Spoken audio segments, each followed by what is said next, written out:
Ken believed that the basis of revivalism, the jazz recordings made during the 20s by musicians who'd quit New Orleans, was a decadent development. He maintained that true jazz had never left the Crescent City.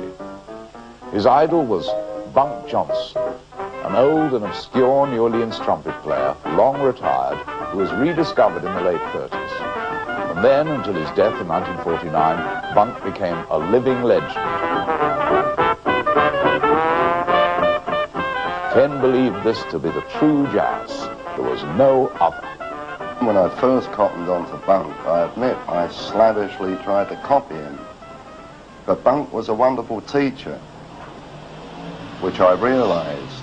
It wasn't just to try and copy them, and it really is a waste of time just becoming a carbon copy of anybody.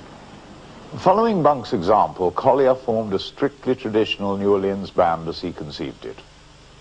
And I had to drill it into them men. They weren't avid about the music like I was at the time, but I coerced them and influenced them.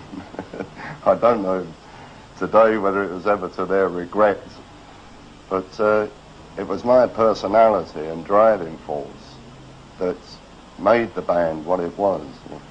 You were a tremendous influence. Many musicians who'd been happily playing revivalist jazz moved over to playing traditional jazz. Yes, but it's an unfortunate thing, in a way, that the jazz world became so partisan. I mean, it wasn't a good thing at all, but that's the way it happens. You had your avid people that believed only Louis Armstrong's Hot 5 and Hot 7, that was the only way to play, and so Jelly Roll Morton, that was the only way to play. And then there was all this conflict within the jazz scene, which was a shame, because conflict like that wastes a lot of energy and a lot of time that could be put to better use. Although you were in part responsible for that conflict. Yes.